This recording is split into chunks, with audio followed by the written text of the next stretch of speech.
Salam la famille, j'espère que tout le monde se porte bien. La leçon qu'on doit expliquer aujourd'hui, c'est le pronom relatif et composé. Il y a ce qu'on appelle les pronoms A, Y, ainsi de suite. Mais également, il y a ce qu'on appelle les pronoms relatifs composés. Moi, li nga xam ni moo ñu concerné aujourd'hui ñu ñëw expliquer ko ba mu nekk loo xam ni lu këral la lu évidente bien avant. Voilà, les pronoms relatifs composés lan mooy position lan mooy rôle am lan mooy taxawaayam bu dugg ci phrase lu mu fay def ak kañ la fay ñëw ak kañ la fa du ñëw kañ lañ koy aajoo ak kañ lañ ko du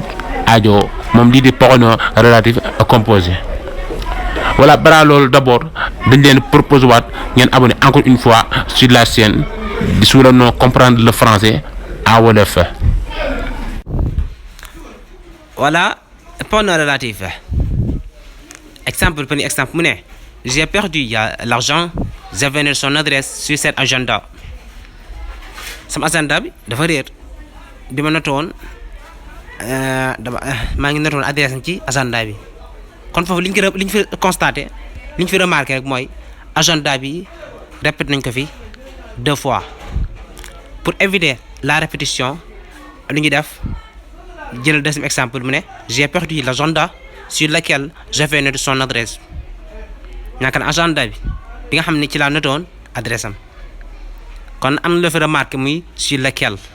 ci la ki nga xam ne ni pronom relatif la ad-damir an-nisbi la nga xam ne antécédent la ñëw daal koy représenté ñëw daal koy remplacé ci place am te mooy agenda bi bañ di ko répété ba tax mu ñëw fii daal koy remplacé ci fii kon noonu kay utiliser moom pronom relatif. Deuxième exemple, il habite près d'un hôtel. Cet hôtel est très connu. Ku ne xam na ne hôtel répété nañ ko fi 2 fois encore bañ di ko répété l'hôtel près duquel il habite est très connu. Hôtel bi nga xam bi nekk ci wetu fi ñu dëkkee ñu xam la nga xam ni pour bañ di répété waat li nga xam ni moom mooy hôtel bi ci premier exemple bi dañu ñëw ci deuxième exemple bi interpréter la ko fi mu nekk lu clair ngir wan ne ni ngay éviter répétition bi te mooy antécédent bi. ñu indi duquel li nga xam ne pronom relatif la mu remplacer li nga xam ne mooy antécédent bi nga xam ne moom moo ko jiitoon ci premier exemple bi ngir éviter la répétition kon loolu mooy rôle la moom pronom relatif. Je pense à une solution, cette solution est simple nga xalaat benn solution bi nag simple la ku nga xam ne solution répété nañ ko ba tey encore une fois ou bien 2 fois bañ di ko répété nu ñu def la solution à laquelle je pense est simple. Solution bi may xalaat daal jàpp naa ni simple kon foofu benn solution nga fi dégg la solution à laquelle je pense est simple kon loolu defe naa ni leer na loolu mooy seen ñoom pronom relatif bu la répétition naree am day ñëw soutenir la ci dimbali la ci ne la jël ba nga dugal ma ci place am muy place antécédent bi ngir bañ nga di ko répété waat parce que loolu am na lu muy def ci waxin ak communication waaw des fois du ko jar kon la répétition bi kon am nga baranloo booy mën a éviter woo la répétition bi tamit les pronoms relatifs. Voilà, les pronoms relatifs ñu noonu la définition représente et remplace son antécédent placé généralement devant lui. Il prend le genre et le nombre de ses antécédents. Pronoms relatifs yi te mooy ad-damir an-nisbi yi al-murakkab nañ ko ci boole.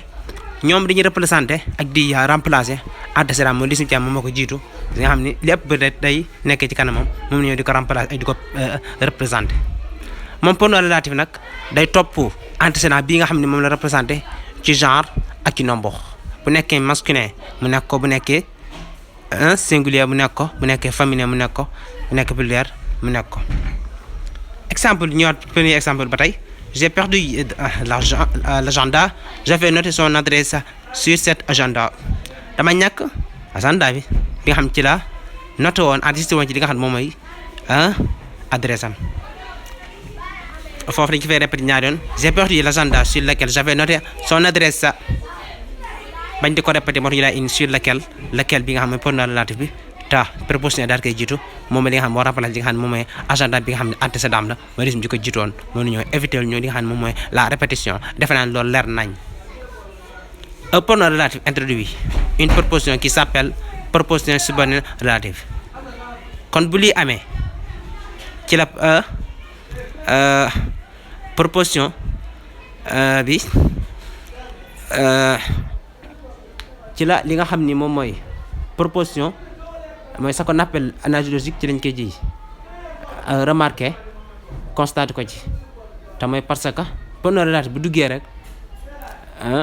day am ñaari préposition première bi muy préposition principale ñaareel bi di nekk préposition subordonnée relative exemple nee nga j'ai perdu l'agenda loolu préposition principale bi mooy jumla asliya bi raisiya bi boobu la waaye day indiwaat beneen préposition beneen ibara mais sur laquelle j'ai fait son adresse boobu mooy nekk préposition subordonnée relative ba ci analyse logique noo ngi demee comme vous noonu lay defee noonu lay demee comme vous le savez kon loolu bu amee rek day daal di indi proposition yi deux propositions voilà defe naa loolu leeral les pronoms relatifs composés remplacent un antécédent et sont utilisés après une préposition sur, par, avec, en, dans, etc. Pronoms relatifs yi nga xam ni murakkaba la ñu leen composé ñoom dañuy remplacer benn antécédent waxoon nañ ko te dañu leen utiliser ci ginnaaw benn préposition xarfu jar te mooy sur wala pur wala par wala avec wala en wala dans etc. yooyu la ñu àndal yooyu moo leen jiitu ñoom pronoms relatifs composés yi kon yi bu leen jiitu rek ci la nekk composé kon waaw yan la quels sont les pronoms relatifs composés nga les pronoms relatifs composés sont lequel avec masculin pluriel singulier laquelle féminin singulier lesquels wala lesquels masculin pluriel lesquels féminin pluriel ñoo lay àndal kon dafa am son nom en genre et en nombre defe naa loolu leer nañ du aajo ay revenir yu approfondi. Remarque am na ci les pronoms relatifs composés contractés se forment à l'aide des prépositions à et de qui se contractent avec les articles définis le et les. Pronoms relatifs composés yi dafa dañ leen di contracté mooy dañu leen idgham jël rek taxañ leen la moo tax ñu leen idgham parce que newoon nañ ci ginnaaw ne préposition relative yi composé yi préposition yi xarfu jar moom moo leen jiitu muy sur ay yooyu wala yéen jiitu benn mu nekk a préposition a mu nekk préposition de fekkee dafa nekk benn ci yi ko jiitu préposition a la wala préposition de dañ koy contracté mu ànd ak benn ci article défini yi fekkee ni a la waroon doon dañ koy contracté fekkee a la waroon dañ ko fekkee de la waroon doon fekkee de lee benn bu ci nekk bu ci war doon am nañ contracté ñu ngi ciy ñëw voilà mi ngi noonu comme ni gisee ci tableau bi lequel xam nga a lequel la waroon doon lequel préposition bi ki jiitu foofu bu nekkoon a mu nekkoon a kon boo da nga koy contract i daxam bu nekk auquel ndax a lequel doo ko wax ni ko doon lequel a bi jiitu ko da nga koy contract bu nekk auquel la moo tax nga ne o avec x parce que pluriel la moo tax ni ko doon a lequel nga xam ne pour féminin bi la pluriel boobu tamit bu ko a préposition boobu jiitoo auquel nga wax avec x defaan loolu leer na fekkee préposition de la nag moo nekk de laquelle da nga naan duquel moo nekk de laquelle nga ne desquels moo nekk de laquelle nga itam nga naan ne desquels defe naa loolu moom leer nañu du ayo ñu la ci xóota di ci def ay détails yu xóot boo ko xoolee automatiquement danga nekk lu leer nañ ci sa bopp ñu dira ci revenir ci exemple yi cette solution a des avantages auxquels vous n'avez pas pensé parce que am na ay avantages yoo xam ni nga xalaat voici le bateau à bord duquel j'ai traversé le fleuve kon loolu nga xam ni pratique na ko ci li nga xam ne moom mooy deux exemples yooyu neen cette solution a des avantages auxquels kon A ou U avec X là bon damay jàpp ni mi waroon doon à lesquels la woon kon dañu defal ko auquel voici le bateau à bord duquel foofu à la waroon doon ñu daal la ko defal duquel defe naa loolu moom leer na lu mel ni expliqué woon nañ ko ci les leçons passées defe naa dina yomb voilà noonu tout simplement ñëw ci voici l'exercice complétez les phrases suivantes ou suivantes en utilisant le pronom relatif composé qui convient nee nga matal exercice bi ci jëfandikoo waale pronom relatif composé teg ko ci place bi nga xam ne moom la dëppoon la réunion a lan moo fay dëppoo nous nous étions préparés a été annulé ban pronom relatif moom mooy nekk ci ginnaaw a bi nekk ci nekk li nga xam mooy remplacer di représenter son antécédent comme ni ñu ko définir woon. Où est le coffre dans ban pronom relatif composé moom moo fay placé wu defe naa ni loolu leer na nañ ñu bàyyi nga compléter li nga xam ne moom mooy procédure bi waaye nga codifier ko d'une manière pacifique et normale boo xam te ne si nii dana nekk lu clair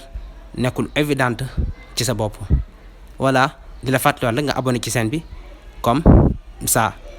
pour être le premier à savoir quand une nouvelle vidéo est disponible. Voilà, ma assalam, ila liqa, au revoir.